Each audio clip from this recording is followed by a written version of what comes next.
Thanks for joining me, Nicola Hugh, for the latest Move IQ episode. Today I'm going to be asking, does being a guarantor affect your credit rating? So a guarantor is someone who guarantees a loan, mortgage or rental agreement for someone else.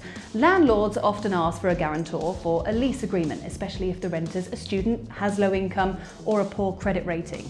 Being a guarantor simply means you agree to pay what's owed if the borrower or renter can't pay. By the way, you'll find loads of extra advice for renters at moveiq.co.uk, including guides, step-by-steps and useful links to people who can help.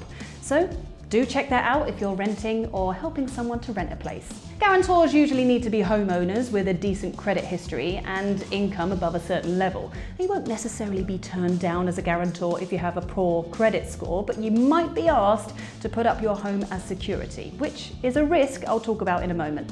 If you simply agree to be a guarantor for someone, this won't normally show on your credit report. That's because, although the lender or letting agent will carry out a credit check on you, it's normally what's called a soft search. And this isn't visible to other companies and won't affect your credit score. However, if the person you are a guarantor for fails to pay the rent or defaults on the loan payments, you'll be contacted and expected to step in and pay the money owed. If you make the payments promptly, it won't have an impact on your credit score. But if you fail to pay what's due, that's when your credit rating will be affected. Even if you do pay but the payment doesn't go through in time, it could show up as a late or a missed payment on your credit file. So agreeing to be a guarantor does have its risks. Ultimately, if you put up your home as security and loan or rental payments aren't met, the lender or landlord could get your home repossessed and sold to settle the debt, although that's a pretty rare scenario. In some circumstances, being a guarantor might create a financial association between you and the borrower. Financial associations will appear on your credit report, and companies may check the credit history of your associates before deciding whether to lend to you. One of the most common situations is for a landlord to ask parents to be a guarantor for the child's rent while they're at university. Before agreeing to this, check the detail of the contract carefully.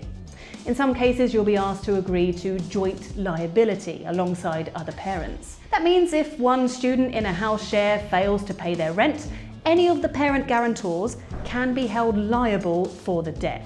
This might not seem fair if it's not your child who's fallen behind, but in this situation, any debts attached to the property could affect the credit records of any of the guarantors. When are you free of your guarantor obligations? Well, generally, being a guarantor ends when the rental agreement ends, or when the loan is paid off, or when someone has built up enough equity in their property that the mortgage seems a safe bet for the lender. So agreeing to be a guarantor certainly isn't something to be entered into lightly, but I hope this has given you a little bit of insight into the pros and cons. Don't forget to subscribe to the channel and check out the Move IQ website for more top tips.